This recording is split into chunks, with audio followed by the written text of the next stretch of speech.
Okay, now it's 5 o'clock. Call the Board of Fire Commissioners to order at this time. Director Ganem, pledge allegiance, please.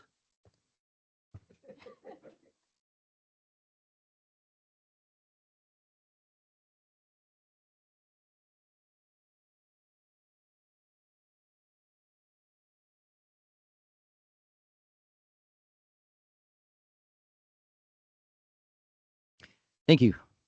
Before I go on, just want to remind folks and the commissioners, please pull your mics toward you. And when you turn them on, give them a second to come on and then speak into it, please. That way we can get the full recording of each meeting.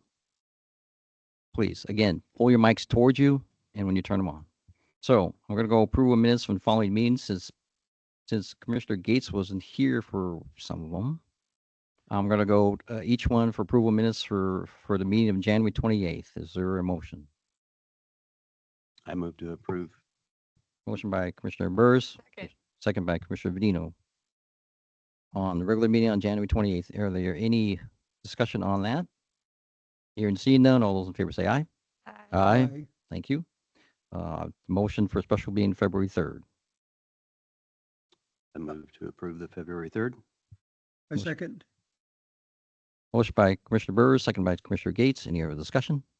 Hearing seeing none, all those in favor of special meeting February 3rd minutes for approval, say aye. Thank you. I need one for both the meetings on the 10th for 9 o'clock and the 4:30. I move to approve the February 10 meetings. All right. I need someone else. I will move to approve the minutes from the special meetings on February 10th. Motion by Commissioner Vedino. Is there a second?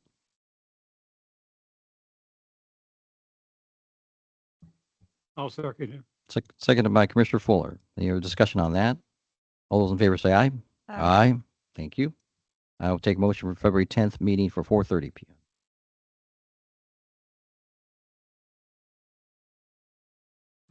I'll make a motion to approve the February 10th special Motion. meeting minutes.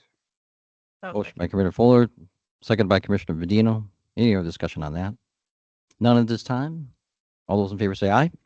Aye. Thank you. Last one, special meeting February 19th, 2025. We need a motion. Move to approve the February 19th. Second. Motion by Commissioner Burrs, seconded by Commissioner Vedino. Any other discussion on that last meeting? Hearing seeing none, all those in favor say aye. Aye. Thank you. Item 4, Commissioner comments. I will start on my left. Commissioner Fuller. No comments. Commissioner Burrs. No comments.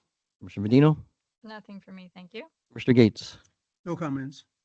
My only comment is I hope, I know that the crews probably did well last night. As you can see when you drive around, and I pull out, I don't have electricity right now myself, but I trust that that you served the district well. So thank you. And I did hear some sirens at home today, so perfect.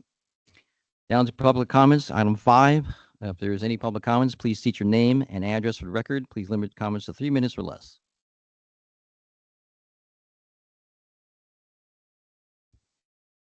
Hearing and seeing none, thank you. Move on to item number 6, Commissioner Committee reports. Any committee reports at this time? The Finance Committee did meet last week and just went over a number of things. We looked at the tentative, I'll call them tentative, floor plans for the Olympic building, talked about the remodeling of 62 and so forth. So nothing that needs any action or anything. Thank you, Commissioner Gates. Any other committee reports? Hearing and seeing none. Down to item 7, JTC presentation, local 2024. President Bassett.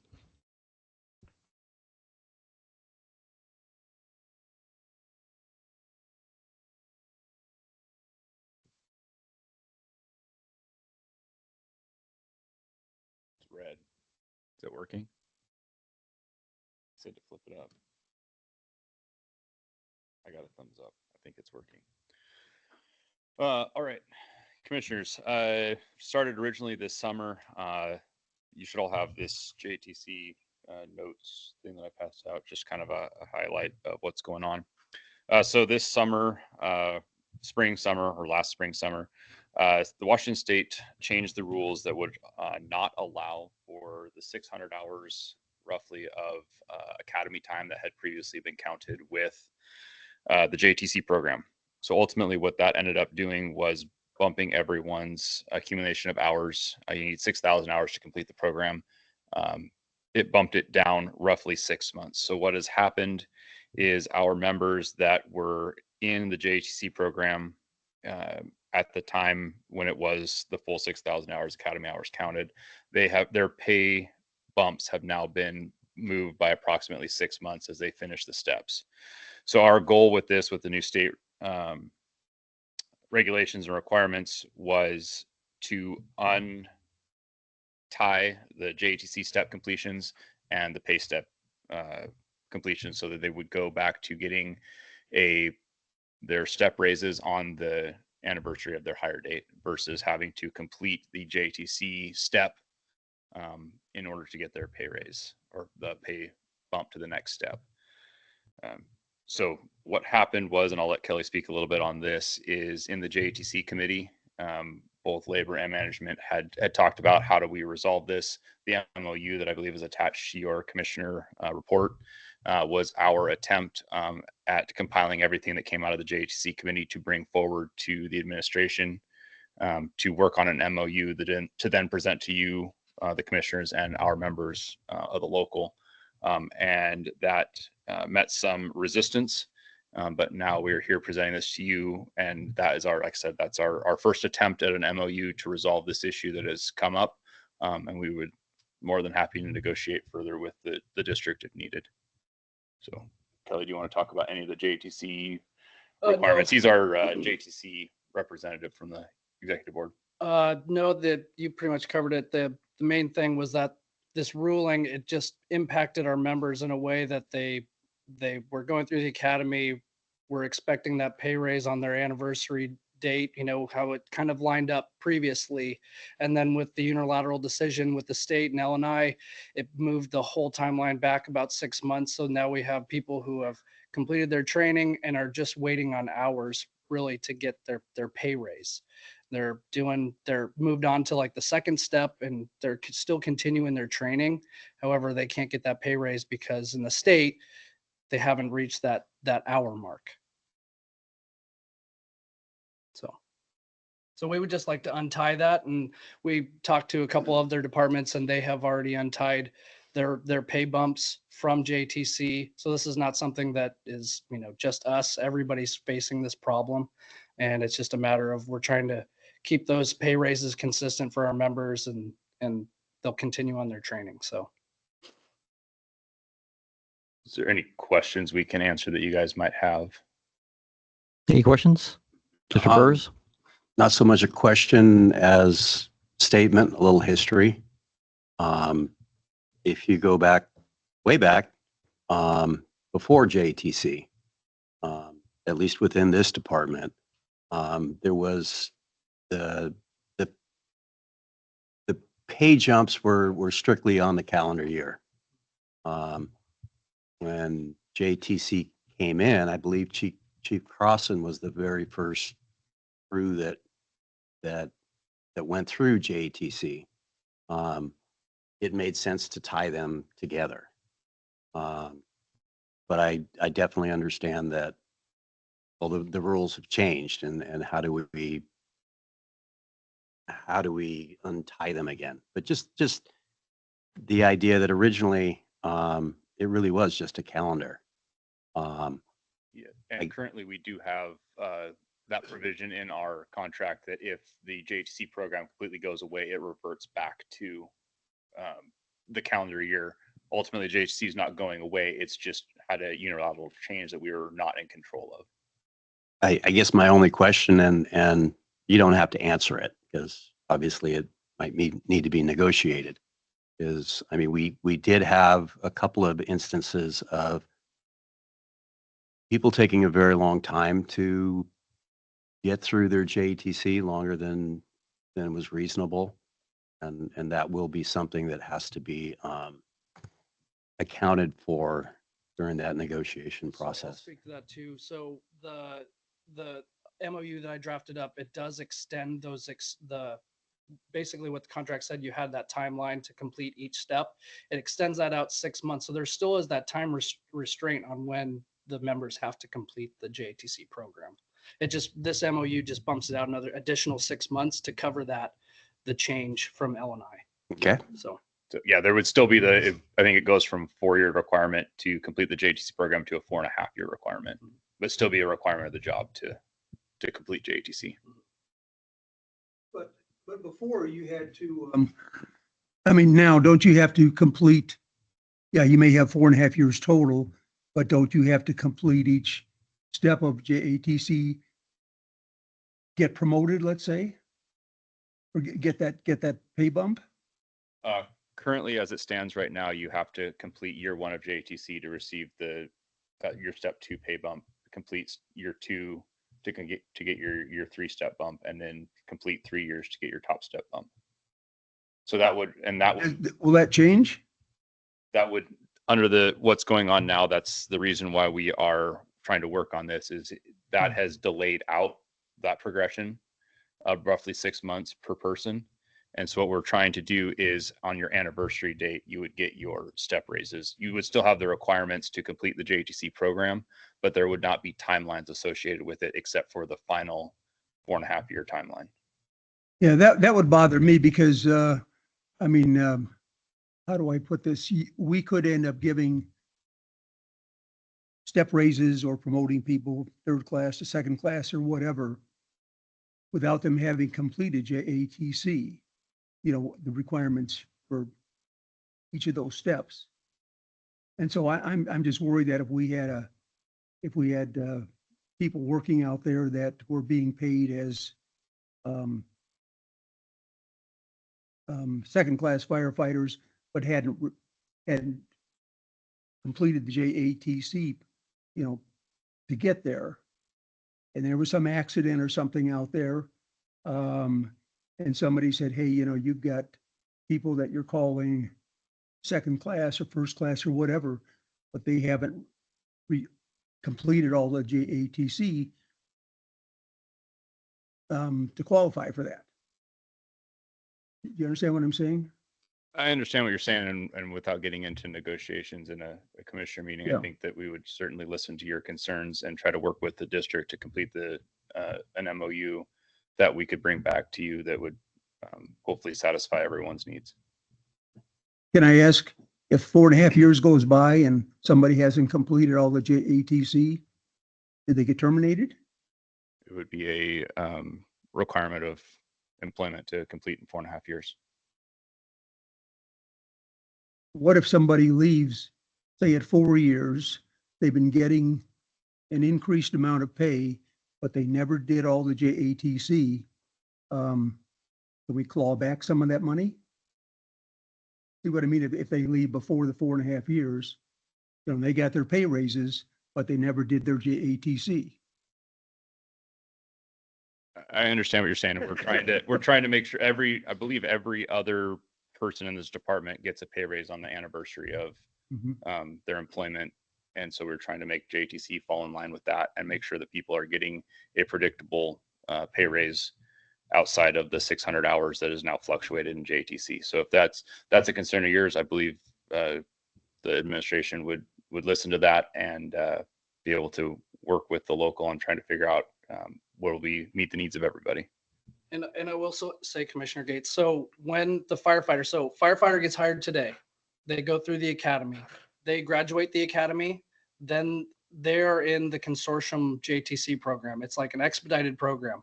They're completing that first year of training, that first JTC within that first year of their hire date.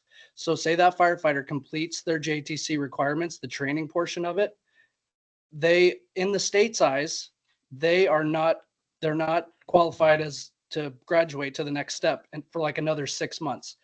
The consortium, however, as soon as they take those tests and they get past those steps, the test and the practical exam, they get slotted into the next step. So they're continuing their training through JTC. It's just the hours that they're going to be waiting on the back end, waiting for those pay raises. So if that helps answer your question. It helps. Any other questions? There's a quick question because I haven't seen it for a while, but laterals that come in, what hours do they get on JTC? I believe that's very individual specific on where they are. If they're previous JTC, if they're not previous JTC, they slide in where the amount of hours they were. If they're out of state, they still are required to do the program. So it's very individualized plan. If I'm Yeah, it's kind of all over the board. Yeah. They've been done so far. I kind of thought so. There's still required classes. yeah, there's still Right. the 5 required Okay. classes. Thank you. Christian Burris. Just to clarify, so basically you're saying that it's impossible for somebody to get the hours in their first year that the state now requires to, In that To move 12-month on. calendar year. Yeah. Yeah. Yes. it's not a matter of work, it's just, it can't be done Yeah, anymore. unless, yeah, like I said, unless they're crushing the overtime and that kind of thing. Which Working a lot. Yeah. Okay. Any other questions? Thank you. thank you. Item 8, administrative team report.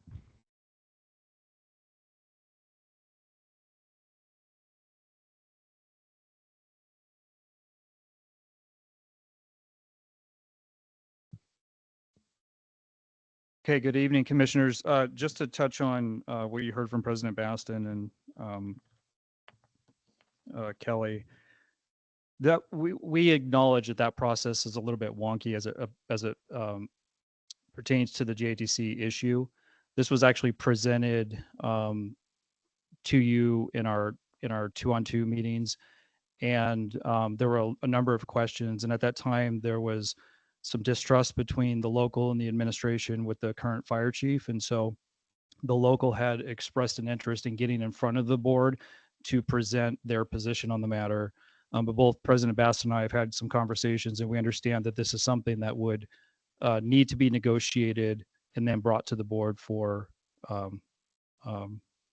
approval. So, okay, administrative team report.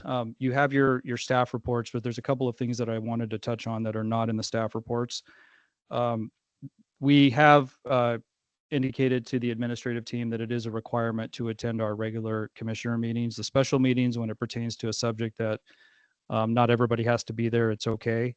But regular meetings, we are requiring attendance there by providing the opportunity for you to hear from the team and ask questions. The more questions, the better. Our meetings are often rushed, and we're trying to pack a lot of information into these staff reports. So we want to provide an opportunity for you to ask staff questions.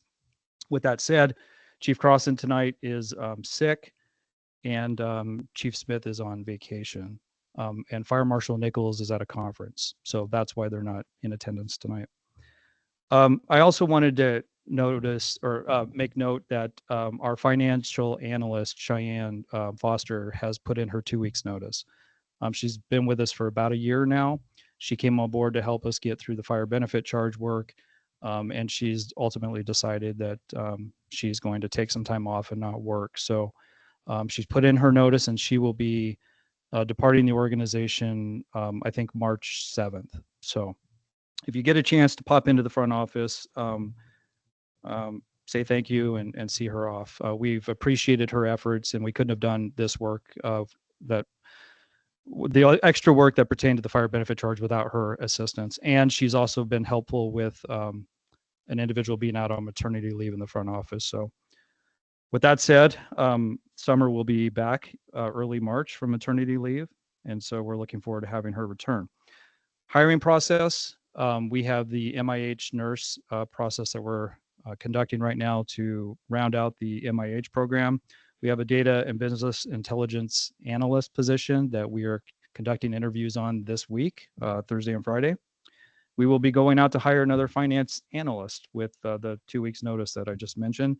We're going to be hiring for an HR position too. So, and then our normal firefighter hiring process I do want to make mention that I had a conversation with BC Michaels and Chief Smith and HR and Finance because I want to make sure that we're achieving our operational staffing goals. We budgeted for 37 positions per shift this year, and it looks like we're running just short of that. So when we go out to hire for this next round, we want to make sure that our headcount is accurate so that we're actually achieving the numbers that we budgeted for. So it's important to us to make sure we have enough people on shift. I met with the Finance and Audit Committee, as Commissioner Gates stated, and the chair and the vice chair last week to talk about board expectations. We have a number of things on the docket this year, and it's very important that the board understand what the needs are of the district and vice versa, so we can support each other. So, in fact, Chair Baruso tackled one of them first off tonight, which was make sure everybody's speaking clearly into the microphones, because when the executive secretary sits down to do the minutes, it's been very difficult to pick up if you're not speaking into the mic. So thank you for pointing that out right away. But also we have a number of committees that we need to be meeting and working on and reporting out. We have a lot of projects of significant costs that are coming up with the headquarters station or the headquarter facility, the remodel of Station 62. These are multi-million-dollar projects, and we want to make sure that we're getting in front of the board and reporting out, and everybody's on the same page as to what we're working on. So the Finance and Audit Committee meeting will now occur monthly. So you should expect monthly report outs at the commissioners meeting on what's going on financially speaking. Let's see here. Commissioner Gates mentioned, we talked about the Fire Admin Services building, the Olympic building. The fire marshal had indicated that he had a desire to make sure that we were leading by example and sprinkling the building. This is the time to do it. We presented the cost to the Finance and Audit Committee, along with replacement of 40-plus-year-old electrical panels and such, to make sure that the building is actually ready for us when we move in, and that we don't have to turn around and down the road conduct a lot of projects that are going to be invasive to the workforce there. So we reviewed those costs and those proposals with the Finance and Audit Committee, and they saw no reason to not move forward with doing them now. So expect as this moves along, we'll be reporting out the actuals on this. But there's a lot of things in process as it relates to that facility. One thing I forgot to include in the report this month was we are going to be working on our spring newsletter, and there's been a lot of changes organizationally, as you know. So we think it's important that the board have a message to the community, so the community understands that you're leading this organization and you're looking after their interest in lieu of having a fire chief in place. So that's one thing that we're going to be asking the board to work on. And finally, we went out for an RFQ yesterday for real estate services. So we are trying to look out several years. We need to be looking at property. We know we need a south end station, and Director Lee is leading the charge on working with Federal Way, Sound Transit, some other key players in the area for possible locations for a future fire station. So we'll be sharing more of this in some of our messaging internally, but I want to let you know if you see it in the paper or the advertisements, that's why we're going out for RFQ, trying to get ahead of it. Okay. Any questions on any of that, or any questions from the staff report? Any questions? I got a couple. Commissioner Fuller. I have a couple. You mentioned our communication with the community. I'd like us to consider whether public events that the department has, if a commissioner should be invited and be present to at least answer questions, or make themselves available to answer questions.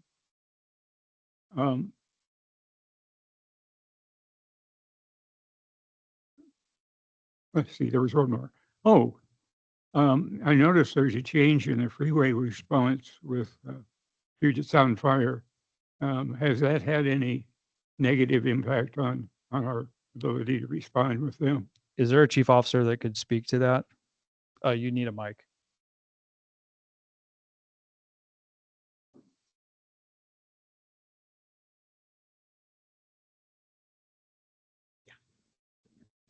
I don't have all the details on that. I know Chief Smith, this has been in the works for quite a while. There was some concern from our members putting an ACAR back on the freeway. Chief Smith has worked with Deputy Chief Rick Cox from Puget Sound to address some of those needs. It's not something new. It's just, I mean, We used to respond to the freeway. And then we stopped putting ACARs on the freeway for a number of reasons. However, our neighboring agencies still do. And we did have, I know Chief Smith did have conversations with Puget Sound about us not being out there.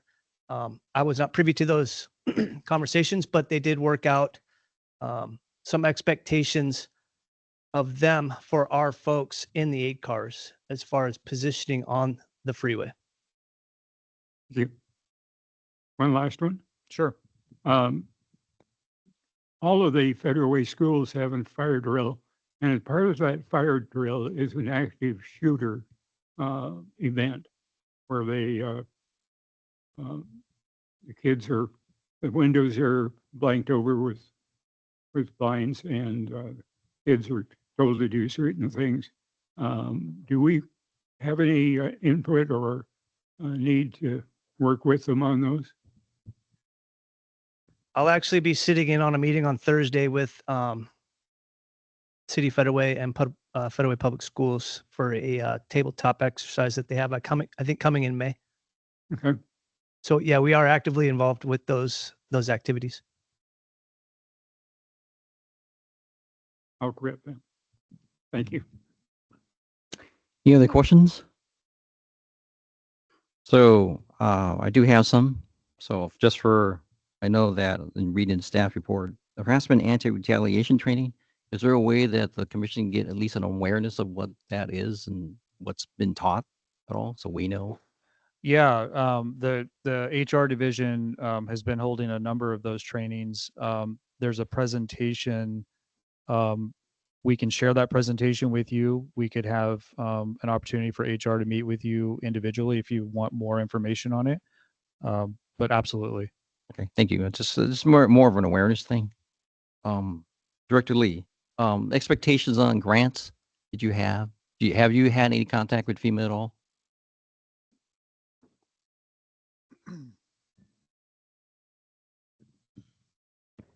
I've reached out to Logan over at the state, Washington State, and he has yet to return my call. I think he's pretty busy given everything that's going on.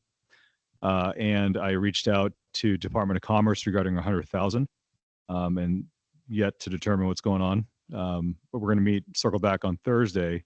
We're pretty close to getting funded for the 100,000 for CO2. We submitted for the 380,000 when we went down for legislative day. And as far as 850 from the feds, we're still waiting on the budget, as well as a 500,000 plus on the AFG. So everything going on at the federal level, there's a lot of uncertainty, and nobody seems to be answering their phones. So Yep. That's what I was just kind of wondering if Yep. how we're going to track that, because I know that that's been a problem lately. yes, And going back, and I want to thank Chief Winter and Chief Crossan and Nick and those folks are going to Legislative Day. And then also, I want to know, you talked about that in your staff report, but what kind of feedback did you get from those legislators for what you guys were talking about to them at all? Did you get any feedback from them at all? I know that usually you get there, you talk to them, you catch them. And then I just want to know, was there anything said from our district reps or anyone else you visited that commented on anything that you brought to them? We didn't have any negative comments on anything that we requested through the budget proviso or the other initiatives that impacted the state. They were largely receptive to all of our requests. Unfortunately, we were only able to meet with one representative in person. The other representatives, we met with their aides. for assistance. Were they going to come back with anything, or do you looking for something from them at all, or did you give any type of expectations from them? Just wondering. Our specific request to the 30th district representatives was to support the budget proviso for $380,000. And since that money would be spent here in the 30th district, we asked the 33rd representatives to support the 30th district representatives. Thank you. And Mitch just told me that that request was submitted. Thank you. Sure. Okay. I know that Fire Marshal Nichols isn't here, but he talked about the Fire Marshal's report on the breakdown of the buildings that were. Is there a way that we could see a breakdown of those buildings at all? I know that most of them, when he talked about cooking and stuff like that, so were they all multifamily apartments, or were they? I'm just looking for a breakdown if we can get We that. can follow up with you on Thank that. you. Yeah. Okay. And Captain Cheney's, is there a way, we might want to ask him how we can, the board, support him and what he's trying to accomplish in the community? He's not here tonight. And Chief Crossan is his supervisor. So we'll have to follow up on that too. Thank you. You do know that we have a budgeted position, a public education, and that is on the docket to hire this year too. Yes. Yeah. Okay. And really, the only other thing is, I know that Commissioner Fuller and Commissioner Medina went to back to the city council meeting. Thank you for that. And I would love to, I couldn't get there, but again, please give them, the crew, my thanks again. It helps out. Thank you very much.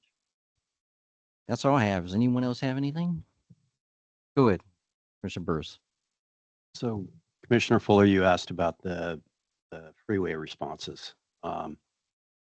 We may be a little bit more sensitive in this department to the freeway responses because we have a history of a catastrophic injury there. That did completely change highway responses for the entire zone. But again, I think we're just a little more sensitive to it and want it to be absolutely as safe as possible because we've experienced what can happen. I know. Yeah. Thank you. No other comments? Okay, we're going to move to item number 9 then, to our February budget. Yeah, real quick before we move on to the budget. Go ahead. Somebody thanked the crews for their work last night.